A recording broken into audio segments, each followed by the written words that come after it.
അസ്സലാമു അലൈക്കും. പ്രിയമുള്ളവരെ, ഇസ്ലാമിലെ അടിമത്തം എന്ന വിഷയത്തെക്കുറിച്ചാണ് അല്പം സംസാരിക്കാൻ പോകുന്നത്. ഈ വീഡിയോ ഒരു തുടക്കം മാത്രമാണ്.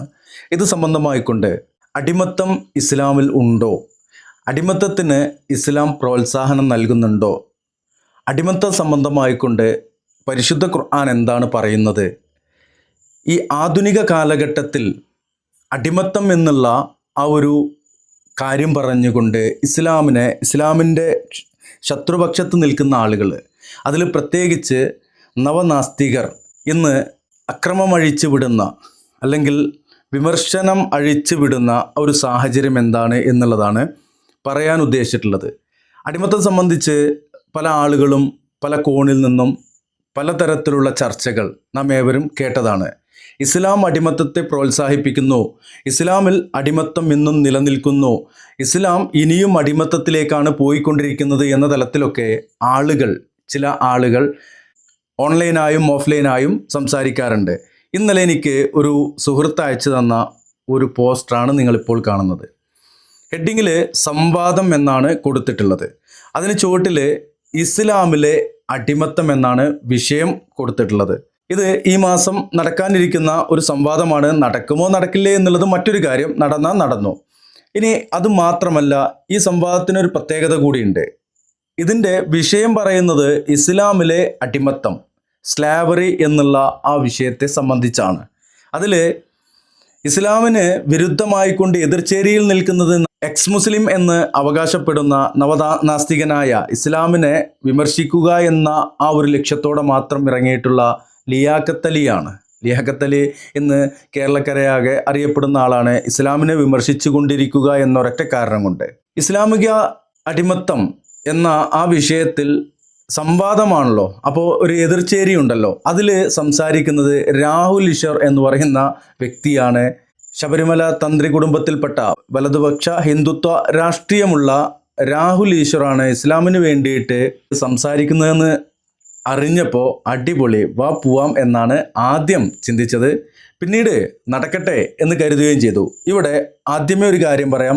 നമുക്ക് പറയുവാനുള്ളത് എന്താണ് അടിമത്തം, ഇസ്ലാമിലെ അടിമത്തം. ഈ അടിമത്തം എന്ന് പറയുന്ന ഈ വിഷയത്തെക്കുറിച്ച് പരിശുദ്ധ ഖുർആൻ പറയുന്നത് എന്താണ്, ഇതെല്ലാം സംസാരിക്കുവാനുണ്ട്. ഈ ഒരു വീഡിയോയിലൂടെ നമുക്കിതെല്ലാം പറയാൻ കഴിയില്ല. ഡാറ്റകൾ വെച്ചുകൊണ്ട് നമ്മൾ സംസാരിക്കുമ്പോൾ നീണ്ട വീഡിയോ ആയി പോകും. ചെറിയ ചെറിയ വീഡിയോകളായിട്ട് ഇത് നിരന്തരം ചെയ്യാം എന്നുള്ളതാണ് നിങ്ങൾക്ക് മുമ്പിൽ ആദ്യമായിട്ട് പറയാനുള്ളത്. ഇസ്ലാമിൽ അടിമത്തം ഉണ്ടോ എന്നുള്ളതാണ്. അപ്പോൾ അടിമത്തം എന്നതിനെക്കുറിച്ച് പറയുന്നതിന് മുമ്പ് നവനാസ്തികർ, ഈ കുറച്ച് മുമ്പേയൊക്കെ ഉണ്ടായിരുന്ന ഇടമറുകിനെ പോലെയുള്ള ആളുകളൊക്കെ അടിമത്തം വിഷയം പറഞ്ഞിരുന്നുവെങ്കിലും ഇതുപോലെ പുളിയെറുമ്പ് കടിച്ചതുപോലെ ഈ ലിയാഖത്തിലേക്ക് ചെയ്യുന്നത് അതാണെന്നുള്ളതാണ്. അത് കടിച്ചാൽ പിന്നെ കടി വീടൂല, പറിച്ചെടുക്കണം.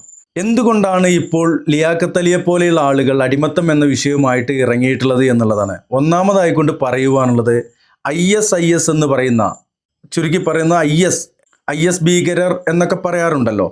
ആ ഒരു ഇസ്ലാമിക വിരുദ്ധരായ, ഇസ്ലാമുമായിട്ട് ഒരു ബന്ധവും എന്ന് പറഞ്ഞാൽ പുലബന്ധം പോലും ഇല്ലാത്ത ജൂത സൃഷ്ടിയായ, ബ്രിട്ടീഷ് അമേരിക്കൻ ജൂത സന്തതിയായ IS എന്ന് പറയുന്ന ആ ഒരു വിഭാഗം, അവർ ചില പ്രദേശങ്ങൾ ആക്രമിക്കുകയും അവിടെ നിന്നും പിടിക്കുന്ന ആളുകളെ, ആരെയാണ് ആക്രമിക്കുന്നത്? മുസ്ലിങ്ങളെയാണ് ആക്രമിക്കുന്നത്.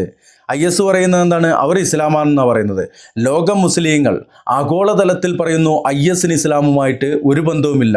അവരുടെ പ്രവർത്തനങ്ങൾ ഇസ്ലാമിക വിരുദ്ധമാണ്, അവരുടെ ആശയങ്ങൾ ഇസ്ലാമിക വിരുദ്ധമാണ്, അവർ പറഞ്ഞുകൊണ്ടിരിക്കുന്നത് ഇസ്ലാമിക വിരുദ്ധമാണ് എന്ന് മാത്രമല്ല, അവർ ആക്രമിച്ചു കൊണ്ടിരിക്കുന്നത് മുസ്ലിങ്ങളെയാണ് എന്നുള്ളത് പറഞ്ഞതാ.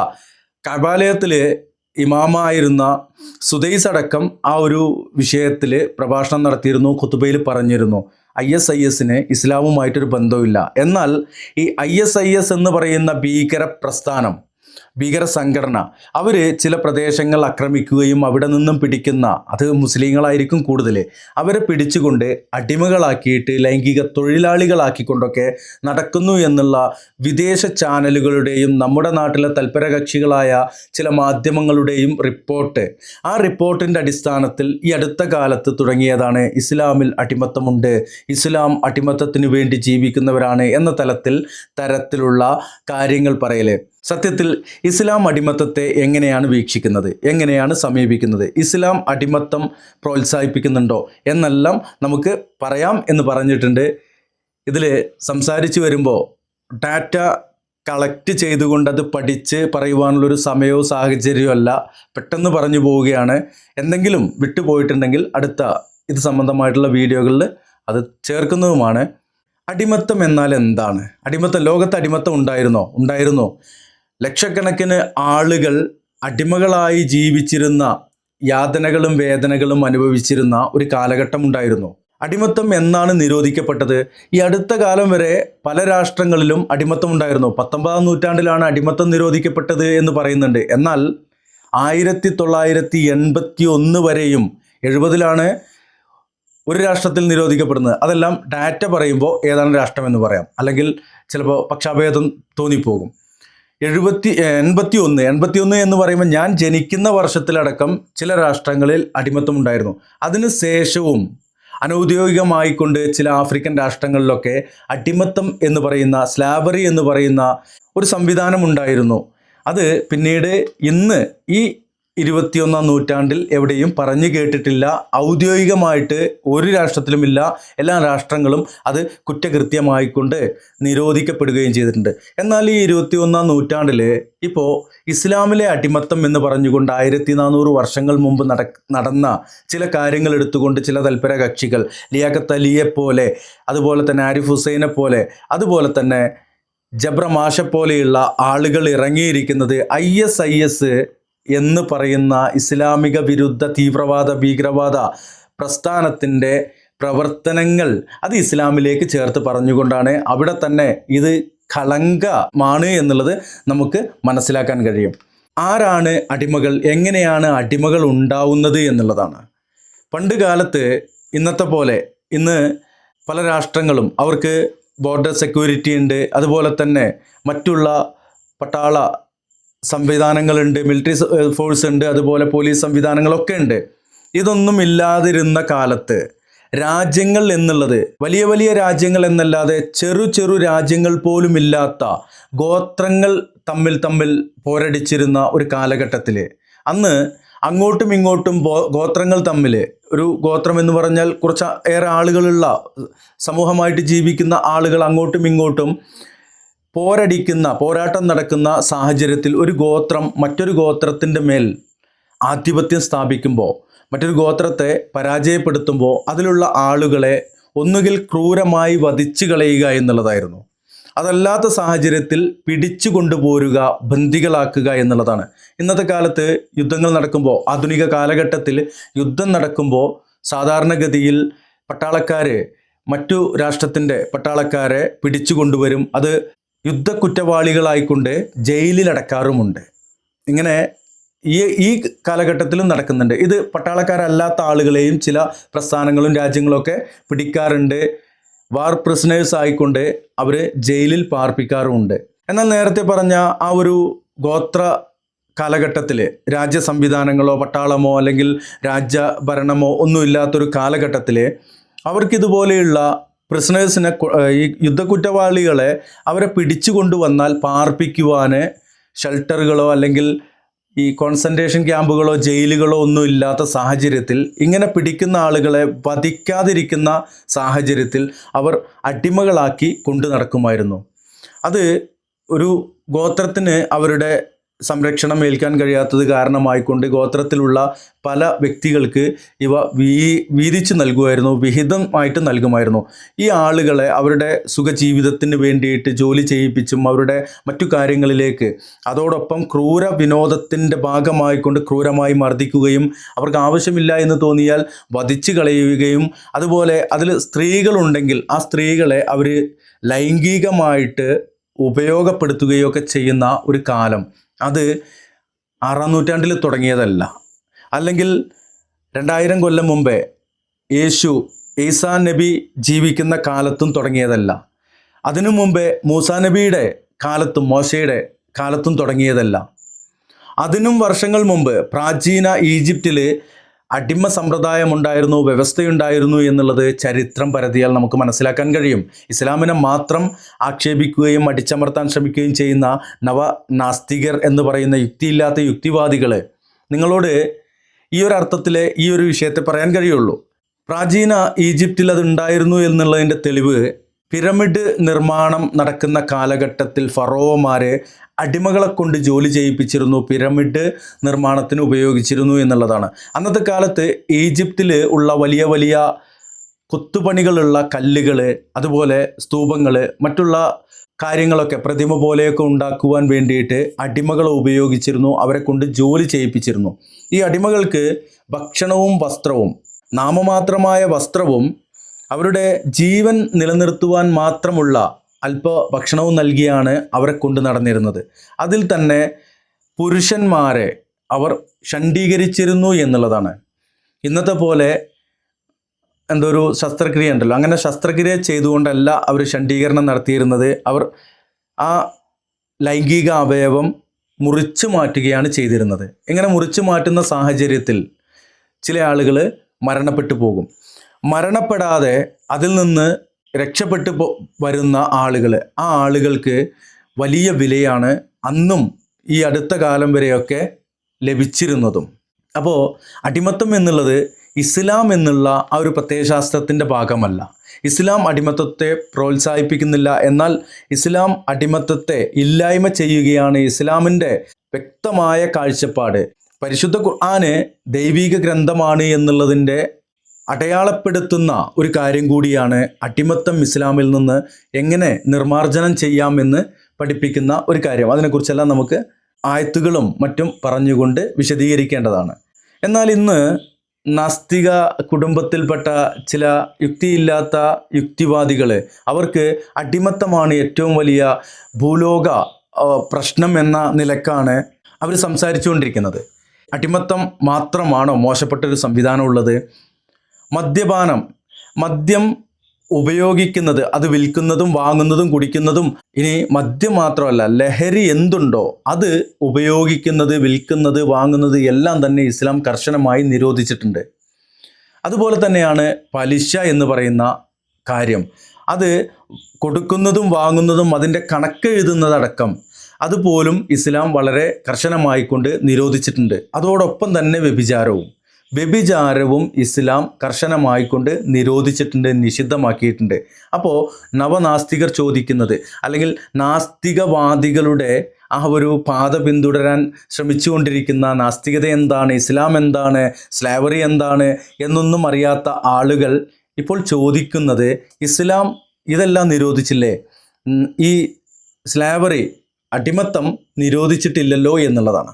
ഓക്കെ, ഇസ്ലാം അടിമത്തം കട്ടൺ റൈറ്റ് ആയിട്ടൊരു ദിവസം പണ്ട് നമ്മുടെ പ്രൈം മിനിസ്റ്റർ നോട്ട് നിരോധിച്ച പോലെ, അല്ലെങ്കിൽ ഇസ്ലാമിൽ ലഹരിയും വ്യഭിചാരവും പലിശയും പോലെയുള്ള കാര്യങ്ങൾ നിരോധിച്ചതുപോലെ ഒരൊറ്റ അടിക്ക് നിരോധിച്ചതല്ല. എന്താണ് കാരണവും നമുക്ക് ഡാറ്റ ബേസ് ചെയ്തുകൊണ്ട് തന്നെ പറയേണ്ടതുണ്ട്. ഇസ്ലാമിൽ പ്രവാചകൻ്റെ കാലത്ത് അടിമത്തം ഉണ്ടായിരുന്നു. എന്തുകൊണ്ട് ഇസ്ലാം അടിമത്തം എന്നുള്ളതൊരു സ്ഥാപനമായിരുന്നു. ഈ അടിമകളെ പലതരത്തിൽ ഉപയോഗിച്ചിരുന്നു, ചൂഷണം ചെയ്തിരുന്നു. എന്നാൽ ഇസ്ലാമിൻ്റെ വ്യാപനത്തോടെ, ഇസ്ലാം പ്രചരിക്കൽ തുടങ്ങിയതോടെ അടിമത്തത്തിൽ നിന്ന് മോചിപ്പിക്കുക എന്നുള്ളതൊരു പുണ്യകർമ്മമായിക്കൊണ്ടാണ് ഇസ്ലാം മുന്നോട്ട് വരുന്നത്. ഇസ്ലാമിൽ വ്യക്തമായിക്കൊണ്ട് പറയുന്നുണ്ട്, പരിശുദ്ധ ഖുർആനിലെ സൂറത്ത് നിസായിൽ 1-ാമത്തെ അധ്യായം തന്നെ, ഒരു മാതാവിൽ നിന്നും ഒരു പിതാവിൽ നിന്നുമാണ് നിങ്ങളെ അള്ളാഹു കൊണ്ടുവരുന്നത് എന്ന് തുടങ്ങുന്ന ആ ഒരു വാക്യത്തിലൂടെ തന്നെ അടിമത്തം എന്നുള്ള ആ ഒരു സംവിധാനത്തെ നിരുത്സാഹപ്പെടുത്തിക്കൊണ്ടാണ് തുടങ്ങുന്നത്. ഇസ്ലാം ഏതൊരു മനുഷ്യനും തുല്യ പ്രാധാന്യമാണ് നൽകുന്നത്, തുല്യ പരിഗണനയാണ് നൽകുന്നത്. അവിടെ അടിമയെ അടിമ എന്ന് പോലും വിളിക്കാൻ പാടില്ല എന്ന് പഠിപ്പിച്ച ഒരു പ്രത്യയശാസ്ത്രമാണ് ഇസ്ലാം എന്നുള്ളത്. ഈ ഇസ്ലാം അടിമത്തത്തെ എങ്ങനെയാണ് ഘട്ടം ഘട്ടമായിക്കൊണ്ട് നിർമ്മാർജ്ജനം ചെയ്തത് എന്ന് പരിശുദ്ധ ഖുർആനിലെ ആയത്തുകൾ അടിസ്ഥാനമാക്കി തന്നെ ഇവിടെ നമുക്ക് പ്രതിപാദിക്കാവുന്നതാണ്. ഇത് വീഡിയോ നീണ്ടുപോകും എന്ന കാരണം കൊണ്ട് ഇതിൽ കൂടുതൽ പറഞ്ഞു പോകുന്നില്ല. ഏകദേശം എന്താണ് അടിമ എന്നുള്ളത് ഏകദേശം എല്ലാവർക്കും അറിയാവുന്നതാണ്. ഈ അടിമ എന്നുള്ളത് യുദ്ധത്തടവുകാരായിട്ട് പിടിക്കപ്പെടുന്നവരാണ് ബഹുഭൂരിപക്ഷവും.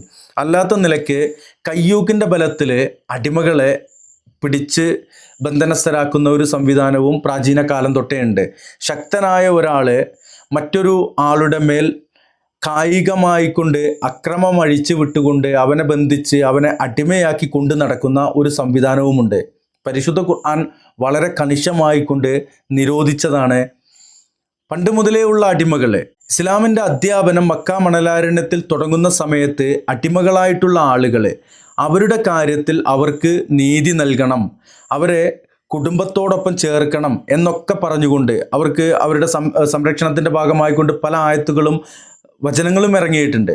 എന്നാൽ അന്ന് വ്യക്തമായി പറഞ്ഞൊരു കാര്യമാണ്, നിലവിലുള്ള അടിമകളെ കുറ്റവാളികളായിക്കൊണ്ട് അല്ലെങ്കിൽ യുദ്ധ തടവുകാരായിട്ട് കൊണ്ടുവരുന്ന ആ ഒരു അടിമകളല്ലാതെ സ്വതന്ത്ര മനുഷ്യരെ കുറ്റമൊന്നും ചെയ്യാതെ, അതായത് രാജ്യദ്രോഹ പോലെയുള്ള മറ്റു തലങ്ങളിലേക്ക് കുറ്റകൃത്യമൊന്നും ചെയ്യാത്ത കുറ്റവാളികളല്ലാത്ത സ്വതന്ത്രരായ ആളുകളെ അവരെ അടിമകളായിട്ട് പിടിക്കാൻ പാടില്ല, ബന്ധനസ്ഥരാക്കാൻ പാടില്ല, അതുപോലെ തന്നെ അവരെ ക്രയവിക്രയം നടത്തുവാനും പാടില്ല എന്നുള്ളതാണ്.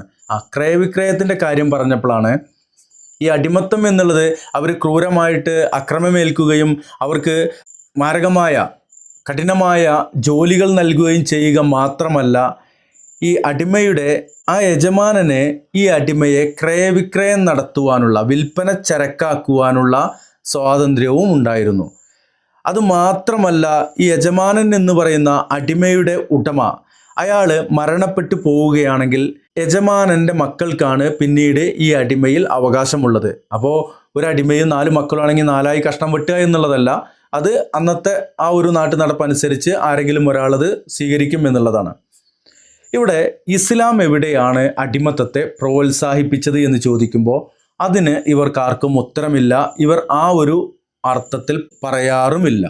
എന്നാൽ ഇസ്ലാം അടിമത്തത്തെ നിരോധിച്ചില്ല, കട്ട് ആൻഡ് റൈറ്റ് ആയിട്ട് ഇന്നത്തോടെ അടിമത്തം നിരോധിച്ചിരിക്കുന്നു എന്നുള്ള ഒരു ആയത്തോ ഒരു ഹദീസോ വന്നില്ല എന്നുള്ളതാണ് ഇന്ന് നവനാസ്തികരായിട്ടുള്ള അല്ലെങ്കിൽ ഇസ്ലാം വിരോധികളായിട്ടുള്ള ഇസ്ലാമിൻ്റെ ശത്രുപക്ഷത്ത് നിൽക്കുന്ന ആളുകൾക്കൊക്കെ ഇന്ന് പറയുവാനുള്ളത്. 6-ാം നൂറ്റാണ്ടിൽ ഇസ്ലാം അടിമത്തം നിരോധിച്ച് കഴിഞ്ഞാൽ ഇസ്ലാമിൽ അടിമത്തം നിരോധിക്കപ്പെട്ടേക്കാം. എന്നാൽ ഇസ്ലാമിന് പുറത്തുള്ള അടിമകളെ അവരെ മറ്റുള്ള ആളുകൾ നിരോധിക്കുമോ? അതിനുദാഹരണമാണല്ലോ ലഹരി, അതുപോലെ തന്നെ പലിശ, വ്യഭിചാരം. ഇതൊക്കെ ഇസ്ലാം കർശനമായിട്ടും നിഷിദ്ധമാക്കിയ കാര്യങ്ങളാണ്. എന്നാൽ അത് ഇന്ന് ലോകത്ത് എല്ലാ ഭാഗത്തും നടന്നുകൊണ്ടിരിക്കുന്നില്ലേ? ഈ മുസ്ലിം നാമധാരികൾ തന്നെ ആ കാര്യങ്ങളൊക്കെ ചെയ്യുന്നില്ലേ? പലിശ വാങ്ങുകയോ കൊടുക്കുകയോ ചെയ്യുന്നില്ലേ? വ്യഭിചരിക്കുന്നില്ലേ? അതുപോലെ തന്നെ ലഹരി ഉപയോഗിക്കുന്നില്ലേ? ഇന്നും ഈ മണ്ണാർക്കാട് ഭാഗത്ത് MDMA 14 ഗ്രാം പിടിച്ചത് മുസ്ലിം നാമധാരികളിൽ നിന്നായിരുന്നു. അപ്പോൾ അതൊക്കെ ഇന്നും അന്നും എന്നും നടന്നുകൊണ്ടിരിക്കുന്നുണ്ട്. ഇവിടെ നവനാസ്തികരോടും ഇസ്ലാം ബദ്ധവൈരികളായ ഇസ്ലാമിൻ്റെ ശത്രുക്കളായ ഇസ്ലാമോഫോബിയ വളർത്തുന്ന ആളുകളോടും ചോദിക്കുവാനുള്ളത്, ഇപ്പോൾ അടിമത്തമാണല്ലോ നിങ്ങളുടെ ഏറ്റവും വലിയൊരു പ്രശ്നം.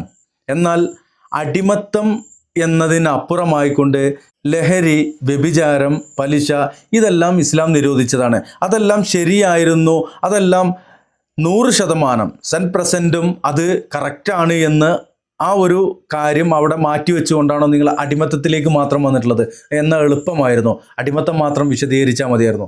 അടിമത്തം ഇസ്ലാം പ്രോത്സാഹിപ്പിക്കുന്നുണ്ട് എന്ന് അവർ പറയുന്നത് അടിമത്തം ഇസ്ലാം നിരോധിച്ചില്ല എന്ന് പറഞ്ഞുകൊണ്ടാണ്. അടിമത്തം ആ കാലഘട്ടത്തിൽ പ്രത്യേകമായിട്ട് ഒരു സമയത്ത് ഒരു ദിവസത്തിൽ അടിമത്തം നിരോധിച്ചുകൊണ്ടൊരു ആയത്തോ ഹദീസോ ഇറങ്ങിയിട്ടില്ല, യാഥാർത്ഥ്യമാണ്. എന്നാൽ ഘട്ടം ഘട്ടമായിക്കൊണ്ട് ഇസ്ലാമിൻ്റെ അധ്യാപനത്തിലൂടെ വരുന്നത് അടിമത്തം ഇല്ലായ്മ ചെയ്യുക എന്നുള്ള ഒരു കാര്യം തന്നെയാണ്. അത് പരിശുദ്ധ ഖുർആനിലെ അധ്യായങ്ങളിൽ നിന്ന് ഓരോ വചനങ്ങൾ എടുത്തുകൊണ്ട് നമുക്കത് പ്രൂവ് ചെയ്യാൻ കഴിയുന്നതുമാണ്. ഇത് വാദത്തിന് വേണ്ടിയിട്ട്, സമർത്ഥിക്കുവാൻ വേണ്ടിയിട്ട്, ജയിക്കുവാൻ വേണ്ടിയിട്ടുള്ള ഒരു കാര്യവുമൊന്നുമല്ല. കണ്ണടച്ചുകൊണ്ടൊരു യുക്തിയുമില്ലാത്ത യുക്തിരഹിതത്തിൻ്റെ ഉന്മാദത്തിൽ നിൽക്കുന്ന ചില ആളുകൾ അവർ ഇസ്ലാമിനെ തല്ലുവാൻ ഇനിയൊന്നുമില്ലേ എന്ന് പറഞ്ഞുകൊണ്ട് വിഷണ്ണരായിട്ടിരിക്കുന്ന അവസരത്തിലാണ് ഇസ്ലാമുമായിട്ട്, നേരത്തെ പറഞ്ഞു എന്നാണ് എൻ്റെ ഓർമ്മ, എങ്കിലും ഒരിക്കൽ കൂടി, ഇസ്ലാമുമായിട്ട് ഒരു ബന്ധവുമില്ലാത്ത ISIS എന്ന് പറയുന്ന ഇസ്ലാമിക് സ്റ്റേറ്റ് എന്ന പേരിൽ അറിയപ്പെടുന്ന IS, അവർ ഏറ്റവും കൂടുതൽ ഇസ്ലാമിൻ്റെ പേര് പറഞ്ഞുകൊണ്ട് അവർ ഉപദ്രവിക്കുന്നതൊക്കെ മുസ്ലിങ്ങളെയാണ്. ഈ IS എന്ന് പറയുന്ന അല്ലെങ്കിൽ ISIS എന്നൊക്കെ പറയുന്ന ഇസ്ലാമിക് സ്റ്റേറ്റ് ഇറാഖ് സിറിയ എന്നാണ് തോന്നുന്നു ISIS, ആ ഒരു പേരിൽ ഇറങ്ങുകയും പ്രവർത്തിക്കുകയും ചെയ്ത ആ ഒരു വിഭാഗത്തെ അത് വിഭാവനം ചെയ്തത് ഇസ്രായേലും അമേരിക്കയും ബ്രിട്ടനും ചേർന്നാണ്. അതിൻ്റെ പല കാര്യങ്ങളും പുറത്തു വന്നുകൊണ്ടിരിക്കുന്നുണ്ട്. ISISുമായിട്ട് ഇസ്ലാമിനൊരു ബന്ധവുമില്ല, ഇസ്ലാമുമായിട്ട് ISISനും ഒരു ബന്ധവുമില്ല. ഇസ്ലാമിക വിരുദ്ധമായിട്ടുള്ള നിലപാടുകളും പ്രവർത്തനങ്ങളും ആണ് ISISൻ്റെ അടുത്തുള്ളത്. അത് ഇസ്ലാമിക ലോകം ആഗോളതലത്തിൽ ഒന്നടങ്കം ഉറച്ച സ്വരത്തിൽ പറഞ്ഞതുമാണ്. അവർക്ക് ഇസ്ലാമുമായിട്ടൊരു ബന്ധമില്ല. എന്നാൽ അവർ ചെയ്യുന്ന പ്രവർത്തനങ്ങൾ, അവർ ചില പ്രദേശങ്ങൾ വെട്ടിപ്പിടിക്കുകയും അവിടെയുള്ള ആളുകളെ വധിക്കുകയും അവിടെ നിന്ന് പിടിച്ചു കൊണ്ടുവരുന്ന ആളുകളെ പ്രത്യേകിച്ചെന്നില്ല, അവർ ഉപയോഗിക്കുക സ്ത്രീകളെ കൊണ്ടുവന്ന് ലൈംഗിക തൊഴിലാളികളാക്കുന്നു എന്നുള്ളതാണ്. ലൈംഗിക ദാരിദ്ര്യവും അരാജകത്വവുമുള്ള ഒരു ഭീകരവാദ സംഘടന അവർ അടിമത്തം എന്ന പേര് പറഞ്ഞുകൊണ്ട് ഇസ്ലാമല്ല എന്ന് പറഞ്ഞു, പിന്നെ ഇസ്ലാമാണെന്ന് പറഞ്ഞുകൊണ്ട് നടത്തുന്ന കാര്യങ്ങളാണ് ഇന്ന് ലിയാഖത്തിനെ പോലെ, ആരിഫ് ഹുസൈനെ പോലെ, ജബ്ര മാഷിനെ പോലെയുള്ള ആളുകളൊക്കെ ഇസ്ലാമിനടിക്കുവാനൊരു വടി എന്ന നിലയ്ക്ക് കൊണ്ടു നടക്കുന്നത്. ഇന്ന് ഈ പോസ്റ്റർ മാത്രമല്ല, ഇത് സംബന്ധമായിക്കൊണ്ട് 1-2 കോളുകൾ എനിക്ക് വന്നിരുന്നു. എൻ്റെ വിഷയം ആദർശപരമായിക്കൊണ്ടുള്ളതാണ്. അടിമത്തം എന്ന് പറയുന്ന ഫിഖ്ഹിപരമായിക്കൊണ്ടുള്ള ആ ഒരു വിഷയത്തിൽ എനിക്ക് വ്യക്തമായ ധാരണയോ അറിവോ ഇല്ല.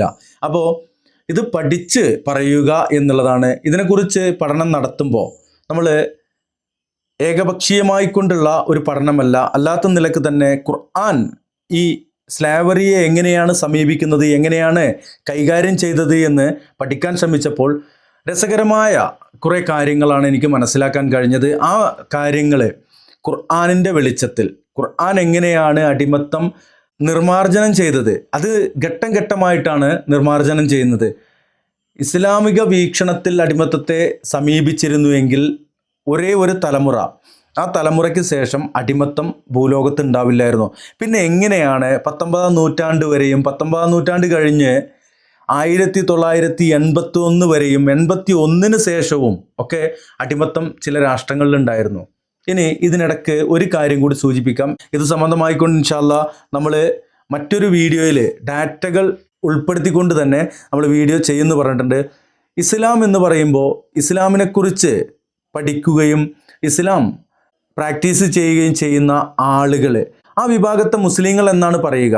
എന്നാൽ എല്ലാ മുസ്ലിങ്ങളും ചെയ്യുന്നത് ഇസ്ലാമിൻ്റെ പേരിലേക്ക് കെട്ടിപ്പറയാൻ പാടില്ല. ചില കാലഘട്ടങ്ങളിൽ പ്രവാചകൻ്റെ കാലശേഷവും അടിമത്തം ചില പ്രദേശങ്ങളിൽ ഉണ്ടായിരുന്നു എന്നുള്ളതും അവർ ക്രൂരമായിട്ട് ഈ ആളുകളെ ഷണ്ഡീകരിച്ചിരുന്നത് നേരത്തെ പറഞ്ഞ പോലെ ലിംഗം അറുത്തുമാറ്റിയിട്ടൊക്കെ ആയിരുന്നു എന്നുള്ളതും അതുപോലെയുള്ള കാര്യങ്ങൾ. അപ്പോൾ ഏതെങ്കിലും രാഷ്ട്രത്തിലോ അല്ലെങ്കിൽ ഏതെങ്കിലും ഗോത്രങ്ങളിലോ ഏതെങ്കിലും പ്രദേശത്തോ മുസ്ലിം നാമധാരികൾ ചെയ്തത് ഇസ്ലാമിൻ്റെ ഭാഗമായിട്ട് എണ്ണിപ്പറയാൻ കഴിയില്ല. പ്രവാചകൻ്റെ കാലത്ത് അടിമത്തം എന്ന് പറയുന്ന ആ ഒരു സംവിധാനം അത് വ്യക്തമായിട്ട് ഘട്ടം ഘട്ടമായിട്ട് ഇല്ലായ്മ ചെയ്യുക എന്നുള്ള ഒരു ലക്ഷ്യത്തോടെ തന്നെയായിരുന്നു പ്രവാചകൻ്റെയും പ്രവാചക അനുചരന്മാരുടെയും നിലപാടുകളും പ്രവർത്തനങ്ങളും എന്നുള്ളതാണ്. ഇനി ഇസ്ലാം എന്ന് പറയുന്നുണ്ട്, ഇവിടെ ഇസ്ലാമിലെ അടിമത്തം എന്നാണ് പറഞ്ഞത്. ഇസ്ലാം എന്ന് പറഞ്ഞാൽ ജൂത, ക്രൈസ്തവ, ഹൈന്ദവ അല്ലെങ്കിൽ മജൂസി, പാഴ്സി അങ്ങനെ ഒരു മത സംവിധാനമല്ല ഇസ്ലാം എന്നുള്ളത് ആദ്യം മനസ്സിലാക്കേണ്ടതുണ്ട്.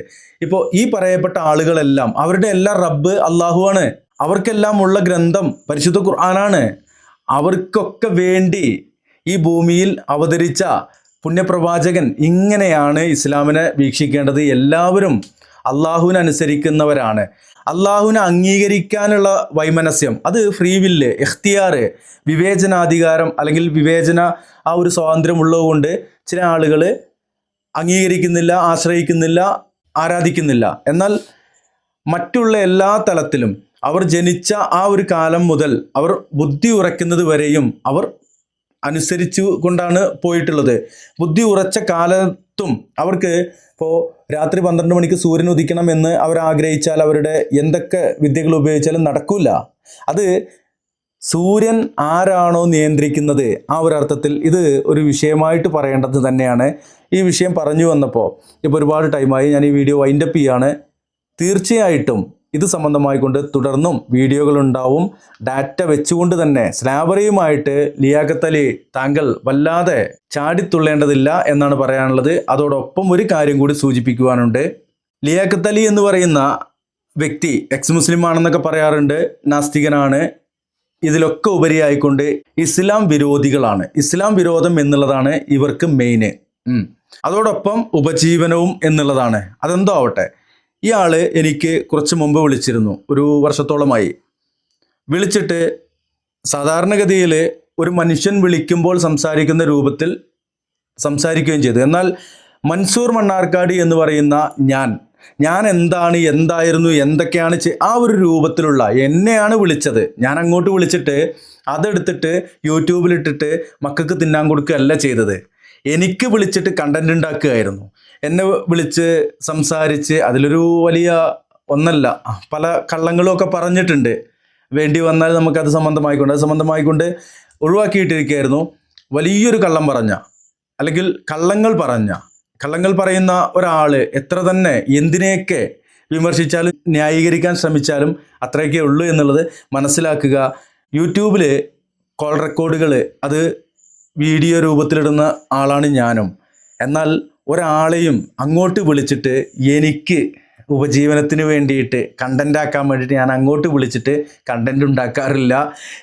ആ രൂപത്തിൽ പ്രയത്നിക്കുന്ന ലിയാഖത്ത് അലി ഈ സ്ലാവറി എന്ന് പറയുന്ന ഈ വിഷയവുമായിട്ടും, അതുപോലെ അൾട്ടിമേറ്റ് ജസ്റ്റിസ്, ആത്യന്തിക നീതി എന്ന് പറയുന്ന ആ ഒരു വിഷയം സംബന്ധിച്ചും, അതുപോലെ തന്നെ യൂണിവേഴ്സ്, പ്രപഞ്ചം എന്ന് പറയുന്ന ആ ഒരു വാക്ക്, അതിൻ്റെ അറബ് വാക്ക് അൽക്കൗൻ എന്നാണ് വരിക. ആ ഒരു പദം അതുപോലും അള്ളാഹ്ക്ക് അറിയില്ലായിരുന്നു. അള്ളാഹു പ്രപഞ്ചം എന്നുള്ള ആ ഒരു വാക്ക്, അറബിയിലുള്ള വാക്ക് ഖുർആനിൽ എവിടെയും ഉപയോഗിച്ചിട്ടില്ല എന്നൊക്കെയാണ് ലിയാഖത്ത് അലി പറയാറുള്ളത്. ലിയാഖത്ത് അലി പ്രപഞ്ചം എന്ന് പറയുന്ന ആ ഒരു വിഷയം ലിയാഖത്ത് അലിയോടല്ല പറയുന്നത്. അത് കേട്ടിട്ട് ആരെങ്കിലും തെറ്റിദ്ധരിച്ചിട്ടുണ്ടെങ്കിൽ മനസ്സിലാക്കുക. അള്ളാഹു റബ്ബിസ് സമാവാത്തി വല്ലർല്, അല്ലെങ്കിൽ വല്ലർല് സമാവാത്ത് എന്നൊക്കെ പരിശുദ്ധ ഖുർആനിൽ ഉപയോഗിച്ചിട്ടുണ്ട്. ഭൂമിയും ആകാശവും എന്നുള്ള, പ്രപഞ്ചം എന്നുള്ള, യൂണിവേഴ്സ് എന്നുള്ള ആ ഒരു ഇതിനെ. അല്ലാത്ത നിലയ്ക്ക് ദൈവവും ദൈവത്തിൻ്റെ പ്രവാചകൻ മുഹമ്മദ് നബിയും ഉപയോഗിച്ച പല പദങ്ങളും ഉണ്ട്. ഇവർക്കതൊന്നും അറിയില്ല എന്നുള്ളതാണെങ്കിൽ, മാസിവൽ ബാരി എന്ന് പറഞ്ഞാൽ ദൈവമല്ലാത്ത എല്ലാം, അതിൽ പിന്നെ വേറൊന്നും എടുത്ത് പറയേണ്ടതില്ല. എന്നാൽ മാസിവൽ ബാരി എന്ന് പറയുന്ന ആ ഒരു ഗണത്തിൽ ഈ പ്രപഞ്ചം മാത്രം പെടില്ല. എന്നാൽ ഈ പ്രപഞ്ചം എന്ന് പറയുന്നത് ഇത് ശാസ്ത്രത്തിന് മുഴുവൻ കണ്ടെത്താൻ കഴിഞ്ഞിട്ടുള്ള ഒരു മേഖലയാണോ? ഇവിടെ ഭൂമിയുണ്ട്, സൂര്യനുണ്ട്, ചന്ദ്രനുണ്ട്. സൂര്യനും അതോടനുബന്ധിച്ചുള്ള ലക്ഷക്കണക്കിന് ഗ്രഹങ്ങളും ഉള്ളതാണ് ഒരു മിൽക്കി വേ. അങ്ങനത്തെ ലക്ഷക്കണക്കിന് മിൽക്കി വേ ഉള്ളതാണ് ഈ പ്രപഞ്ചം.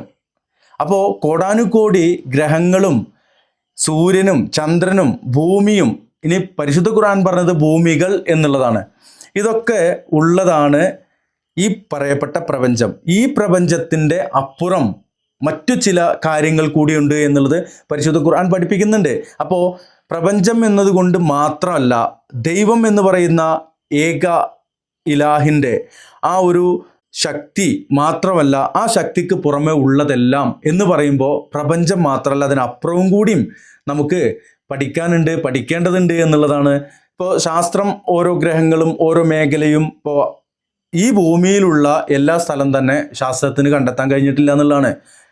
മരിയാന ട്രെഞ്ച് പോലെയുള്ള, അപ്പോൾ കടലിൽ ഏറ്റവും ആഴമുള്ള സ്ഥലം, അത് മനുഷ്യന് പോകാൻ പറ്റിയതും, അതുപോലെ തന്നെ മുങ്ങിക്കപ്പലുകൾ, അതുപോലെ മറ്റു സംവിധാനങ്ങളുമായിട്ട് പോയതും, ഇപ്പം ലാസ്റ്റ് ഈ വർഷം തുടക്കത്തിലാണ് ചൈന ഒരു പ്രത്യേകതരം റോബോട്ടിനെ അയച്ചിട്ടുണ്ടായിരുന്നു. ഏറ്റവും കടലിൽ എത്താൻ പറ്റുന്ന ഏറ്റവും ആഴത്തിലെത്തി എന്നുള്ളതാണ്. ഇനി അതിനേക്കാൾ ആഴമുണ്ട് അങ്ങോട്ട്. അത്രയും സമ്മർദ്ദമേറിയ കടലിനുള്ളിൽ അവിടെയും ജീവജാലങ്ങളൊക്കെ ഉണ്ട്, അങ്ങനെയുള്ള കാര്യങ്ങളൊക്കെ ഉണ്ട്. അപ്പോൾ അവിടെ ഇനി നമ്മൾ കാണാത്ത സ്ഥലങ്ങളുണ്ട്. ഇനി ഭൂമി വിട്ട് കഴിഞ്ഞാൽ സൂര്യൻ, ചന്ദ്രൻ, ചൊവ്വ എന്നൊക്കെ പറയുന്നുണ്ട്. എന്നാൽ ഈ ഒരു ചന്ദ്രനിൽ ആളിറങ്ങി എന്ന് പറയുന്നത് ഇന്നും കൊട്ടിഘോഷിച്ച് നടക്കുന്ന മനുഷ്യ, ഈ ലക്ഷക്കണക്കിന് ഗ്രഹങ്ങളുണ്ട്. അതിൽ നമുക്ക് ഉറപ്പായിട്ട് പറയാൻ കഴിയാത്ത ചില നിഗമനത്തിൻ്റെ ഭാഗമായിക്കൊണ്ട് പറയുന്ന കാര്യങ്ങൾ പോലും ഉണ്ട്. ഇനി അതിൻ്റെ അപ്പുറം എന്തൊക്കെ കാണാൻ കിടക്കുന്നു, ഇതൊക്കെ കണ്ടു ചെന്നിട്ട് അതിനും അവസാനം പിന്നെയും നമുക്ക് കാണാൻ കഴിയാത്ത നമ്മുടെ പഞ്ചേന്ദ്രിയങ്ങളും നമ്മുടെ യുക്തിയും ബുദ്ധിയും എല്ലാം ഉപയോഗിച്ചുള്ള നമ്മുടെ എല്ലാ മറ്റു സാങ്കേതിക വിദ്യകൾ കൊണ്ട് പോലും കണ്ടെത്താൻ കഴിയാത്ത മറ്റു പല സൃഷ്ടികളും ഉണ്ട് എന്നുള്ളതാണ് പരിശുദ്ധ ഖുർആനിലൂടെ നമുക്ക് പഠിക്കാൻ കഴിയുന്നത്. ശാസ്ത്രം ഇനിയും പുതിയത് കണ്ടെത്തിക്കൊണ്ടേയിരിക്കും. പരിശുദ്ധ ഖുർആന് കണ്ടെത്താനുള്ളതെല്ലാം പറഞ്ഞു കഴിഞ്ഞിട്ടുണ്ട്. ഇനി പരിശുദ്ധ ഖുർആനിൽ പറഞ്ഞതെല്ലാം നമുക്ക് കണ്ടെത്താൻ കഴിഞ്ഞിട്ടില്ല എന്നുള്ളതാണ്. അത് തന്നെയാണ് ഈ പറഞ്ഞ ശാസ്ത്രത്തിൻ്റെ ഇപ്പോഴത്തെ അവസ്ഥയും. ശാസ്ത്രം വികസിച്ചുകൊണ്ടിരിക്കുകയാണ്, വിപുലീകരിച്ചു കൊണ്ടിരിക്കുകയാണ്, അത് പുതിയത് കണ്ടെത്തിക്കൊണ്ടിരിക്കുകയാണ്. അത് ലോകാവസാനം വരെ കണ്ടെത്തിക്കൊണ്ടിരിക്കും. എന്നാൽ ലോകാവസാന നാളിലും ശാസ്ത്രത്തിന് ഒരുപാട് പിന്നെയും കണ്ടെത്താനുണ്ടാകും എന്നുള്ള ഒരു കാര്യമാണ്. അപ്പോൾ ഈ അൾട്ടിമേറ്റ് ജസ്റ്റിസ്, ഈ അൽഖൗൻ എന്നുള്ള പേരില്ല, അതുപോലെ അടിമത്തം എന്നുള്ള ചില കാര്യങ്ങളൊക്കെ പറഞ്ഞ് ഇസ്ലാമിനെ, ഈ നാസ്തികർ എന്ന് പറഞ്ഞാൽ ഇസ്ലാം വിരോധികൾ എന്നുള്ള ഒരു ഡെഫിനിഷനോ അല്ലെങ്കിൽ ഒരു ഡിക്ഷണറിയിൽ ചേർക്കേണ്ട ഒരു അവസ്ഥയിലേക്കാണ് ഇപ്പോൾ ഈ ലോകം പോയിക്കൊണ്ടിരിക്കുന്നത്. മതങ്ങളെ ഇപ്പോൾ ഇസ്ലാമിനെ വിമർശിക്കുന്നവർ മറ്റു മതങ്ങളെയും വിമർശിക്കണമെന്നൊന്നും അല്ല ഇവിടെ പറയുന്നത്. ഇസ്ലാമാണ് വിമർശിക്കപ്പെടേണ്ടത് എന്ന് ആ ഒരു നേരത്തെ വീഡിയോയ്ക്കിടയിൽ നമ്മൾ പറഞ്ഞിട്ടുണ്ട്. ഇസ്ലാം എന്നുള്ള ഒരു വിഷയത്തെക്കുറിച്ച് നമുക്കൊന്നുകൂടി ഡീറ്റെയിൽ ആയിട്ട് പറയേണ്ടതുണ്ട്. സ്ലാവറി എന്ന് പറയുന്ന, അടിമത്തം എന്ന് പറയുന്ന, അത് ഇസ്ലാമിലാണെങ്കിലും ഇസ്ലാമിന് പുറത്താണെങ്കിലും അത് സംബന്ധമായിക്കൊണ്ട് ഡാറ്റ വെച്ചുകൊണ്ട് തന്നെ തുടർന്ന് വീഡിയോകൾ ഉണ്ടാവും. നിങ്ങൾ ഓഡിറ്റോറിയത്തിൽ പോയിട്ട് ചർച്ചകൾ നടത്തിയും നമുക്ക് അടിമത്തം എന്ന് പറയുന്ന ആ ഒരു വിഷയത്തെക്കുറിച്ച് ഇസ്ലാം അത് പ്രോത്സാഹിപ്പിക്കുന്നില്ല എന്നുള്ളതും, ഇസ്ലാം അത് ഘട്ടം ഘട്ടമായിട്ടാണ് ഈ ഭൂലോകത്തു നിന്ന് അടിമത്തം എടുത്തു മാറ്റാൻ ശ്രമിച്ചത് എന്നും ഓർപ്പിച്ചുകൊണ്ട് ഈ വീഡിയോ വൈൻഡപ്പ് ചെയ്യുന്നു. Signing out, Mansoor Mannarkkad.